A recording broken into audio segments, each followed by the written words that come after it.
Olá, estudantes da EJA, estágio 4, tudo bom? Então, aqui é a professora Simone, professora de História de vocês. Estou trazendo mais uma aula do eixo Saúde. E nessa aula a gente vai falar sobre um tema que é muito atual. A gente vai falar sobre a origem do racismo. Pois é, o racismo no mundo, de uma certa maneira, ele tem uma data, né? Pelo menos da forma como a gente conhece ele hoje. E durante um tempo na história, ele teve uma base científica, né? Então a gente vai falar sobre o racismo científico, principalmente no Brasil do século XIX. Pois é, o racismo ele já foi legitimado como ciência. Então a gente vai conhecer um pouquinho dessa história, mas para falar dessa história, né, do racismo científico aqui no Brasil, a gente precisa conhecer três teorias: a do evolucionismo, darwinismo social e o etnocentrismo. Né?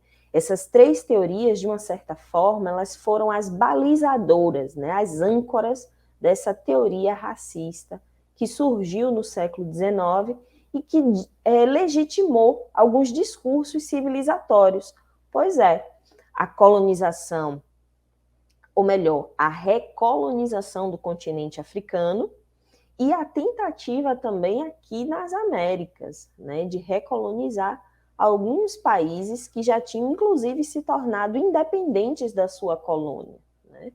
E, portanto, as teorias foram criadas, né, chamadas de teorias raciais do final do século XIX, e que está muito ligado à área da medicina, né? De um campo da medicina que hoje a gente chama de medicina legal. Inclusive, tinha os estudos da craniometria, né, do tamanho do crânio. Nessas teorias se dizia que, a depender do tamanho do crânio de uma pessoa, ela tendia ou não à marginalidade. Pois é, teorias bem complicadas. E que, com o passar dos anos, a própria ciência e a própria história comprovou que esses estudos não passavam de um discurso civilizatório, né? Uma ideia de dominação e de conquista de outros povos por parte das nações europeias, que naquele momento estava no auge do seu desenvolvimento industrial e da ascensão do capitalismo como um sistema econômico e político. E, portanto, na atualidade, nós temos novas propostas teóricas para falar sobre a questão da raça, porque vocês sabem, na biologia não existe raça, tudo é espécie humana, mas no campo das ciências humanas e sociais a gente faz essa discussão do viés da raça para entender a nossa formação social e a nossa composição social a partir do viés histórico, né? São chamados estudos decoloniais, em que a gente faz uma nova análise, uma nova proposta para entender essas nações que foram colonizadas e dominadas algum dia pelos povos europeus e que agora estão nesse processo, né, de retomada, de redescoberta das suas origens, da sua cultura e principalmente de contar suas próprias histórias. É um pouquinho do que a gente vai falar nessa aula. E para entender o racismo científico, a gente, como eu falei, né, precisa conhecer algumas teorias, que é a teoria do evolucionismo, do darwinismo social e do etnocentrismo. E para isso a gente precisa saber quem foi esse homenzinho aqui sentado nessa cadeira, né? E que está aí nessa fotografia para vocês. Esse é o Charles Darwin. Vocês já ouviram falar sobre ele alguma vez em alguma aula de ciências? Provavelmente sim, né? Principalmente quando a gente vai falar sobre a evolução das espécies, né? Quando a gente estuda lá também a teoria do evolucionismo, né, e do criacionismo no surgimento do planeta Terra, tanto na aula de ciências como de geografia, de história, né, a gente fala um pouco das ideias do Charles Darwin. Inclusive, por conta desse racismo científico, alguns autores fizeram uma leitura errada do pensamento do Charles Darwin, dizendo que a humanidade evoluiu dos macacos, né? É uma leitura errada do que o Darwin propôs, porque Darwin nunca disse isso. Pelo contrário, Darwin ele era um naturalista. Ele era britânico, né? Nasceu na Inglaterra. E ele ficou famoso, né, célebre, por seus avanços sobre os estudos de evolução nas ciências biológicas. Ele tinha um parceiro, que era o Alfred Wallace, e eles dois juntos estabeleceram a ideia de que todos os seres vivos descendem de um ancestral comum, e propôs a teoria de que os ramos evolutivos são resultados de seleção natural e sexual, onde a luta pela sobrevivência das espécies resulta em consequências similares às de uma seleção artificial. O que ele queria dizer com isso? Que todos nós, seres vivos, sejamos humanos ou não, estamos no meio natural, né? E nessa natureza, todos nós temos que garantir a nossa sobrevivência enquanto espécie. E quais são as espécies que vão sobreviver? Aquelas que forem mais fortes. E qual é a mais forte? A que tem mais músculo, professora? Não. Na ideia do Darwin, é aquela que consegue melhor se adaptar à natureza e às mudanças constantes da natureza, porque a natureza está em constante evolução, assim como as espécies que vivem dela e nela, né? Então, é isso que ele fala por seleção natural e sexual, né? A espécie mais forte para o Charles Darwin é aquela que melhor se adapta ao meio natural e, portanto, é aquela que melhor consegue perpetuar os seus descendentes. Essa teoria do Darwin, da evolução natural das espécies, foi proposta, né, foi analisada, foi estudada por outros cientistas, como, por exemplo, o Spencer. Ele pegou essa teoria da evolução de Darwin e disse que ela podia ser aplicada à evolução da sociedade. Assim como existia uma seleção natural entre as espécies, aquela que melhor se adapta ao meio é a espécie mais forte, portanto, aqui vai sobreviver, né? Isso podia ser também aplicado no conceito e na ideia de sociedade. Por quê? O Spencer dizia que pegasse essa ideia de Darwin, assim como existia uma seleção natural entre as espécies, com o predomínio dos animais e plantas mais capazes, essa evolução também existia na sociedade. O que vai gerar alguns problemas, porque pensar a evolução da sociedade desse jeito vai colocar uma espécie de escala evolutiva, né? E aí você vai ter aquelas que estão ainda no estágio primitivo de evolução, aquelas que estariam no estágio da barbárie, nesse processo evolutivo, e aquelas que atingiram o seu apogeu, que é a civilização. E pensando nessa escala, alguns estudiosos da área da antropologia, e aí eu preciso ressaltar, não foram todos, tá? Foram alguns, pegaram essa ideia do Spencer, que está baseado nas ideias do Darwin, e criou o chamado darwinismo social, teorizando de que as sociedades estariam alocadas dentro dessa escala evolutiva aqui que eu expliquei para vocês, né? Onde a sociedade europeia da época estaria no apogeu do seu processo evolutivo. Portanto, os europeus seriam os civilizados, os não europeus seriam ou os bárbaros ou os selvagens, né? Portanto, as sociedades aborígenes, que são as sociedades indígenas, as sociedades nativas do continente africano, da Oceania, seriam aí os exemplares mais primitivos da espécie humana, né? Estariam ainda no seu momento de descoberta, vamos dizer assim, do fogo. Essa visão usava o conceito de civilização, como eu expliquei aqui para vocês, né? O mais desenvolvido eram os europeus, portanto, eles eram civilizados no século XIX, seguindo essa lógica, né, do darwinismo social, e isso classificava e julgava, né, os povos e justificava também o domínio dos europeus, que eram os civilizados, para os outros povos. Inclusive, tem teóricos que diziam, né, que era a obrigação natural e divina dessas nações europeias de civilizar as outras nações, né, de levar o progresso. Isso porque no século XIX, gente, a Europa se organizava nesse modelo capitalista, né? E também foi o momento da Revolução Industrial, né?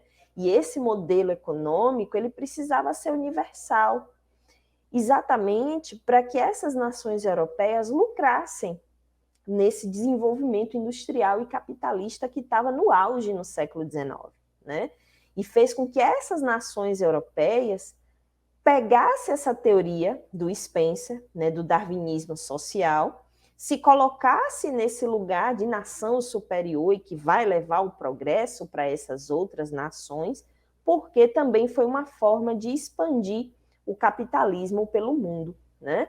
E aí haveria, então, esse desenvolvimento nessa escala evolutiva, aonde as outras nações que não fossem europeias seriam as mais atrasadas. Isso é o que a gente chama de etnocentrismo, né? Uma etnia que está no centro. Que etnia é essa? A etnia europeia. É a nação europeia que é a nação a ser seguida, a ser, como é que eu posso dizer assim, aquela que deve ser o modelo para todas as outras nessa lógica do racismo científico, que desconsidera todas as outras culturas. Como é que isso aconteceu no campo da política e no campo da dominação e da conquista das outras nações pelos europeus? Em 1815, teve uma conferência na cidade de Berlim, chamada Conferência de Berlim, em que essas nações europeias, que eram as grandes potências, né, que estavam no auge do seu desenvolvimento industrial e econômico, fizeram a partilha, né, que na história é chamada de a partilha da África, e que rendeu essas charges aqui, né, que são documentos históricos. Nessa primeira aqui, vocês têm a Inglaterra, a Prússia, né, o Império Austro-Húngaro partindo uma pizza escrito China, né, que é China, né, e aqui é como se cada uma dessas nações, até o Japão está aqui, tá, nesse processo, né, partilhando esse território chinês entre eles, né, e essa partilha seria o pedaço assim, ó, para quem ficaria, né, cada um dominando e levando seus produtos industrializados ou o seu modelo, né, de vida, de estilo e de desenvolvimento para essa nação. A mesma coisa aqui, ó, só que aqui no caso do bolo está escrito Afrique, que é África em francês, né? E aqui as nações europeias estão partilhando o continente africano entre eles, né? Exatamente nesse processo, né, para ter mercados consumidores dos produtos industrializados que essas chamadas potências europeias, né, estavam desenvolvendo no auge da Revolução Industrial, ao mesmo tempo que também locais para conseguir matéria-prima para desenvolver essas fábricas, que o continente africano é riquíssimo até a atualidade em matérias-primas para isso, né? E assim começou, então, esse processo. E para legitimar essa ocupação dessas nações europeias nesses territórios, é que foi, então, criado esses discursos civilizatórios com base nessa teoria científica, né, do evolucionismo e do darwinismo social. Escalas como essa aqui, ó, eram feitas a todo momento, né? Aqui é o chamado estudo da craniometria, né? E que o tamanho do crânio dessas espécies é que mostra o grau de evolução e de civilidade dessas nações, né? Observe que esse primeiro ser humano aqui, que seria o nosso ancestral lá para os australopitecos e tanto, né? Ainda são descritos como uma espécie de primitivo, como se fossem ainda animais, né? Não pensassem, não tivessem o raciocínio lógico, não fossem capazes de aprender e tudo, né? Já esse outro aqui, né, mostra um ser humano mais evoluído, mas ainda não tanto quanto esse último. E observe que até como a escala da cor, né, os traços do rosto, textura de cabelo modifica para dar essa ideia de que o homem branco europeu era superior a todas as outras nações, né, e todos os outros povos que não fossem também europeus. Daí chamar o indígena da América de selvagem e o africano de bárbaro, nessa escala evolutiva, né, que eles pensaram para justificar e legitimar a ocupação e a exploração desses territórios. Nesses discursos civilizatórios, né, que os europeus utilizavam, para ocupar os territórios africanos da América e da Oceania também, porque isso vai acontecer também no continente da Oceania, viajantes desde o século XV eram enviados a esses territórios para analisar, né? Porque lembre que isso aqui, gente, começa com o processo da expansão marítima, né? Século XIV, XV, XVI, que a gente já viu até em outras aulas. E aí eu trouxe para vocês um texto de um navegador, né, de um viajante português, que ao chegar no Brasil e observar as nações indígenas, ele larga a seguinte frase, né, é o Pero Magalhães Ganda. Ele dizia que a língua que os indígenas usavam por toda a costa brasileira carece de 3 letras. Convém a saber, não se acha nela nem o F, nem o L, nem o R. Coisa digna de espanto, porque assim não tem fé, nem lei, nem rei, e dessa maneira vivem desordenadamente, sem terem, além disto, conta, nem peso, nem medida. Ou seja, que pelo fato da estrutura social do indígena ser diferente da do europeu, que era ancorada numa fé cristã católica, numa legislação onde o rei é o senhor absoluto de todas as coisas, o modelo de vida e a sociedade indígena da América não era evoluída, porque a sua organização social, na ideia do Pero Magalhães Gandalf, estava atrasada em relação ao do europeu. É muito comum também nas aulas de história falarmos de 2 padres, né? O Sepúlveda e o Las Casas, que falam sobre o bom selvagem e o mal selvagem, para justificar, inclusive, a ocupação espanhola na América Central e do Sul, né? No seu processo de colonização. Então, muitos europeus que viajavam para o continente americano, principalmente no século XV,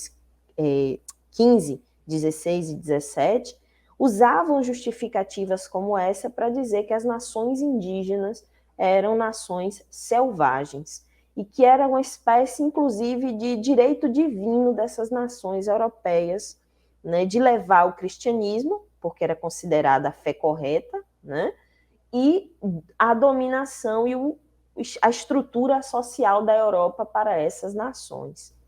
Só que essa visão ela é etnocêntrica, né, porque expõe uma hierarquização de culturas que inferioriza os povos nativos do Brasil, principalmente, e dos outros territórios do continente americano também, tá? E estabelece o ponto de vista europeu como o superior arbitrariamente. Gente, são culturas diferentes, tá? A cultura indígena é uma, a cultura europeia é outra, tá? Da mistura dessas 2 culturas surgiu uma terceira, que é a chamada cultura brasileira, que é a que nós vivenciamos até a atualidade. Os portugueses consideravam o modo de vida tribal, né, o modo de vida dos indígenas, como desordenado, porque eles buscavam deliberadamente apenas o modo europeu de viver como uma referência de cultura. Eles não consideravam, né, os portugueses, essas outras nações, tanto as indígenas e africanas, como uma cultura legítima, né? Lembra da escala evolutiva do selvagem, do bárbaro e do civilizado? Pois é, para os europeus, as nações indígenas que habitavam o território brasileiro não eram civilizadas. Então, portanto, era uma raça e uma cultura inferior, né? Essas ideias que começaram lá no século XIV e XV, como a gente viu aqui, né, século XV, XVI, XVII, chegou no século XIX e deu base ao que a gente chama de teorias racialistas ou teorias raciais. Principalmente porque, em meados do século XIX, o Conde Gobineau, que viveu entre 1816 e 1882, popularizou as ideias racistas, defendendo a tese da divisão humana por raças e da hierarquização dessas, elevando o racialismo ou racismo científico à condição de ideologia predominante nos meios intelectuais europeus e estadunidenses. Juntamente com a eugenia, eu vou explicar já já o que significa essa palavra, E com o darwinismo social, as ideias de Gobineau foram fundamentais para o pensamento e para as práticas discriminatórias da virada do século XIX para o século XX. E teve um resultado porque alguém colocou elas em prática no século XX, entre 1939 e 1945, e exterminou praticamente um povo de seu território em função dessa ideia de eugenia. A eugenia significa dizer que existe uma raça que é pura entre os humanos. E qual seria essa raça pura entre os humanos? Aqueles indivíduos que são chamados de arianos, brancos, loiros, dos olhos azuis.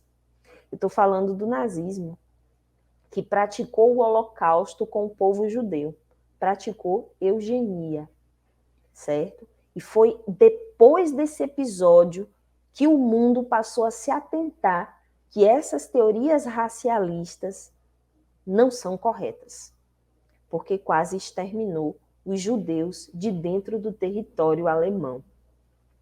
Chocou também o mundo porque era branco matando branco. Era o preconceito de raça entre os brancos.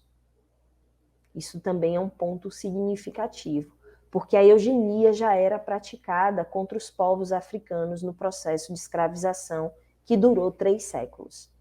Do século XV ao século XIX, a gente vivenciou esse processo de eugenia e de hierarquização entre as nações europeias e os povos africanos, no processo de escravização destes.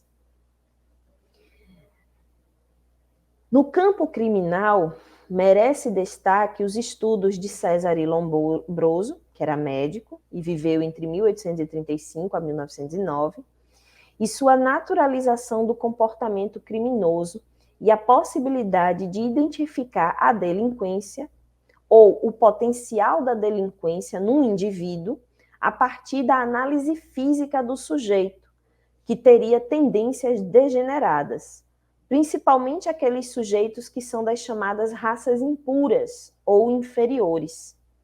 No Brasil, o principal seguidor dessa ideia foi o médico Nina Rodrigues, que viveu entre os anos de 1862 e 1906. Essas ideias criaram o que a gente chama de medicina legal, os estudos do crânio ou a craniometria. E dali se dizia que determinadas diferenças do tamanho do crânio potencializava ou não a necessidade do indivíduo ser criminoso. Esse sujeito de tendências degeneradas que a teoria racialista fala era aquele escravizado que fugia da escravidão, sabe? Então, portanto, ele é um degenerado, ele não aceita ser escravo. Ele é o quê? Ele é um criminoso. Então, no século XIX, a ideia de criminalidade perpassava muito pela questão também da liberdade, sobretudo aqui no Brasil. Essas ideias de que existia uma raça superior, uma raça pura, legitimou também o processo de escravização do homem e da mulher africana durante esses 3 séculos que durou a história da escravização, que é a chamada diáspora negra, que foi a retirada desses povos africanos à força de seus territórios para o trabalho forçado na América e na Europa. Então, foram essas ideias que legitimaram. Por isso que a gente chama de racismo científico, Está ancorado nas teorias sociais e nas teorias médicas para dizer que há isso. Professor, isso é verdade? Isso é correto? Não.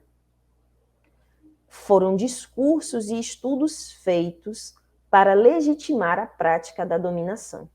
Era preciso justificar, gente, o horror que foi a escravidão, inclusive perante a própria religião, E para justificar isso, se fundamentou essas teorias, se fundamentou essas ideias e se divulgou essas ideias.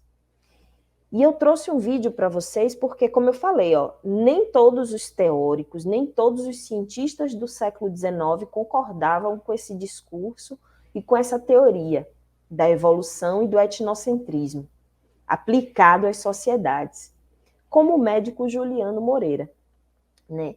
Por quê? Essas ideias, gente, fez com que a humanidade fizesse coisas absurdas, como, por exemplo, os zoológicos humanos, onde as pessoas negras, indígenas ou os considerados exóticos eram exibidos como se fossem animais, né? Então, algumas pessoas discordavam, como Juliano Moreira. Vamos conhecer a história dele nesse vídeo?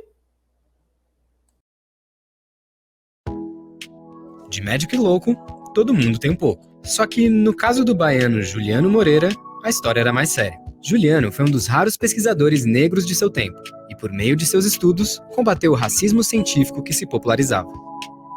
No começo do século XX, foi um dos mentores da psiquiatria moderna no Brasil e era tido como louco por tratar os doentes mentais como gente.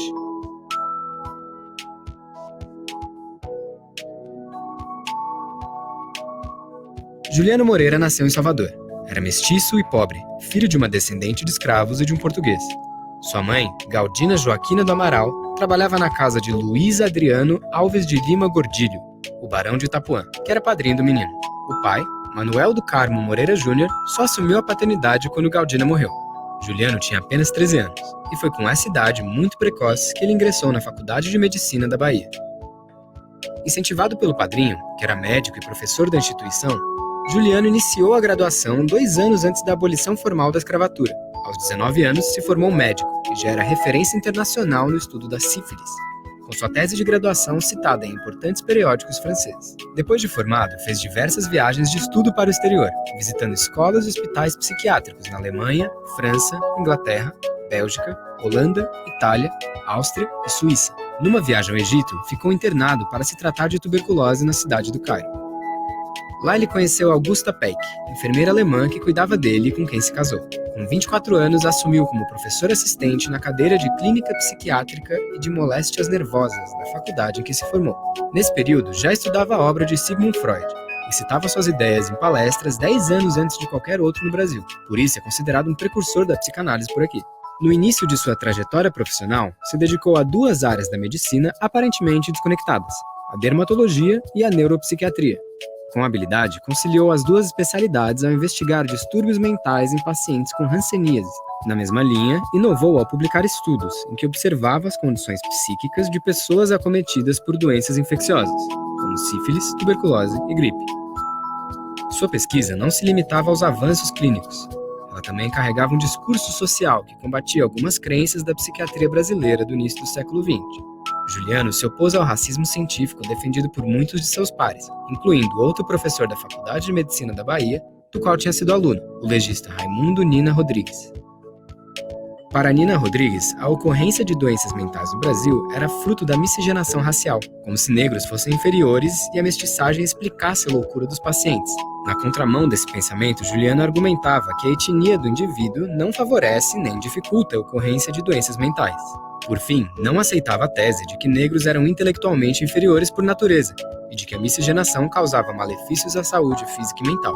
Suas publicações e sua conduta profissional davam prova disso. Em 1903, foi convidado a assumir a direção do Hospício Nacional do Rio de Janeiro. Inovou na gestão manicomial, retirando grades das janelas, abolindo o uso de camisas de força, separando adultos de crianças, implementando mudanças visando a melhoria das instalações e um atendimento humanizado aos pacientes. Ao longo de quase 30 anos à frente do Hospício Nacional, foi tutor de dezenas de médicos que informalmente fizeram parte de uma escola psiquiátrica brasileira forjada por ele.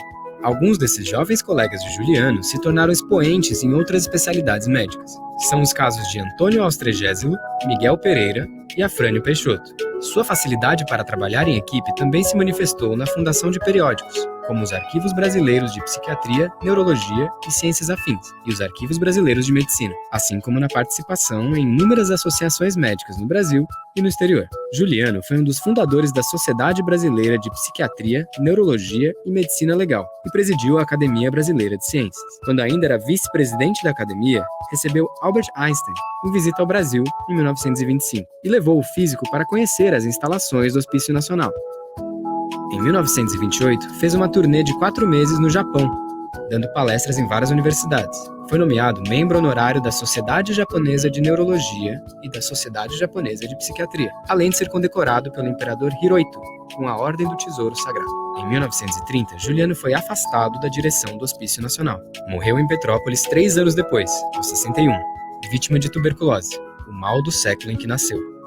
No obituário publicado por um periódico alemão, Juliano foi lembrado pelo impacto de seus estudos e práticas sobre a neurologia, a sífilis, a paranoia, a psicologia da tuberculose, a psicose da hanseníase, as doenças nervosas das regiões tropicais, o tratamento dos epilépticos, a psiquiatria e por aí vai. Hoje em dia, seu nome batiza um sanatório em Salvador e um prêmio da Universidade Federal da Bahia para o formando em medicina com atividades de extensão mais expressivas. Se mais não puder fazer em benefício dos seus doentes mentais, basta receber o batismo de louco por ter feito a libertação dos mesmos.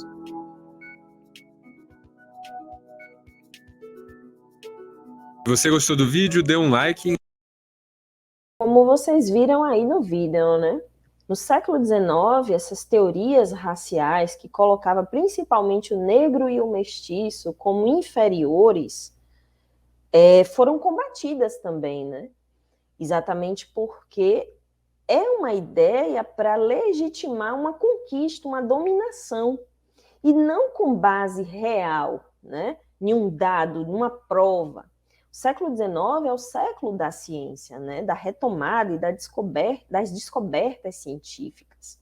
Então, por isso, muitos cientistas daquele período já diziam dos perigos dessa ideia do etnocentrismo, né? Que é colocar o europeu como o civilizado, os superiores, e a ideia da eugenia, de que existem raças puras e raças mestiças, e que essas raças mestiças são inferiores, né? Então era um perigo. E médicos como Juliano Moreira já alertavam. Não sei se vocês repararam, no vídeo mostrou a fotografia dele. Vocês viram qual era a cor da pele? Pois é, Juliano Moreira foi um dos primeiros médicos negros do nosso país, e por isso ele contestava essa teoria, né? Mostrando e demonstrando que a teoria social é diferente dessa ideia evolucionista que hierarquizou as raças. Por isso que nas ciências humanas e sociais nós trabalhamos o conceito de raça, diferente da biologia, né? Até porque hoje na biologia, se falar dessas teorias aí, a pessoa vai dizer que parou no tempo, né? Nem a própria biologia aceita mais essas teorias racistas científicas, né? A própria biologia já rejeitou, né? Porque ela não tem um fundamento válido. Opa! E por isso que nas ciências humanas e sociais também, novas propostas para se pensar essa dimensão vêm sendo consideradas. São os chamados estudos decoloniais. Eles vêm para confirmar uma perspectiva de análise, cobrindo desde as revisões historiográficas e os estudos de caso até a retomada de parte do pensamento crítico latino-americano. Ou seja, é rever toda a história do continente americano, que foi contada por esse europeu, e colocar os povos nativos da América para contar essas histórias, né? Dar voz, como a gente diz no campo das ciências humanas, principalmente aos nativos dessa terra, né? A partir de premissas e epistêmicas, né? Premissas, né? Do pensamento científico, que compartilham e que problematizam a colonialidade, né? Esse processo de colonização pelos quais nós passamos e que foi influenciado por essas teorias racistas que a gente estudou aqui em suas várias perspectivas.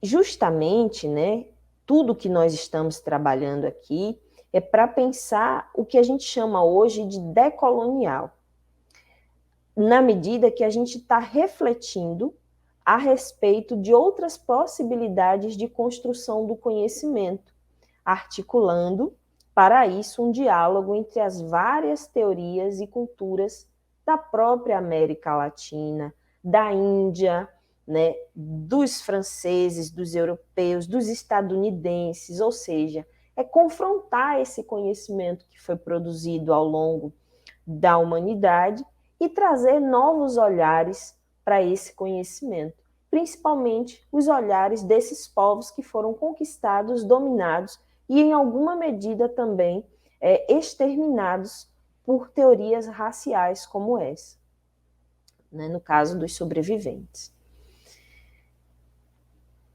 Portanto, é assumir as diferenças, as parcialidades e as responsabilidades de cada um desses indivíduos na construção das sociedades democráticas.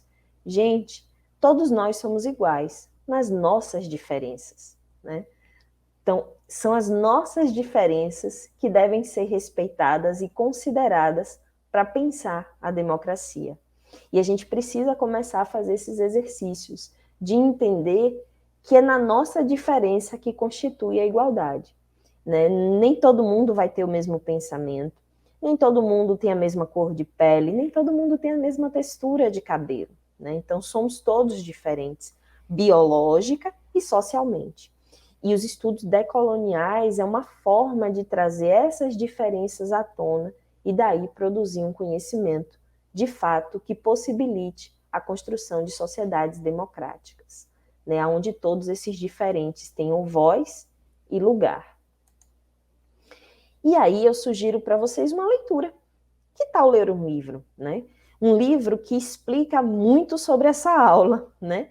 E que conta, inclusive, a história desse racismo científico, né? E de como essas teorias legitimam as desigualdades no nosso país, legitimam o racismo no nosso país até a atualidade. Eu recomendo para vocês o livro da professora Lilian Moritz Schwartz, vixe, ela tem um nome assim, né? Mas a professora Lilian Schwartz, ela escreveu um livro chamado O Espetáculo das Raças. Nesse livro, ela faz esse estudo, né, das origens do racismo com base na ciência, né, e como esse racismo científico foi combatido ao longo da história. Esse livro tem muitas bibliotecas de muitas escolas. Que tal você ver se na biblioteca da sua escola tem esse livro da professora Lilian Schwartz? Ela também tem um canal no YouTube, sabia? Onde ela faz digamos assim, alguns resumos e explicações sobre esse tema, o racismo no Brasil. Então fica essa dica de estudo para vocês, essa sugestão de atividade, uma leitura de um livro, ler um livro é sempre bom, e a gente se vê na próxima aula. Bons estudos!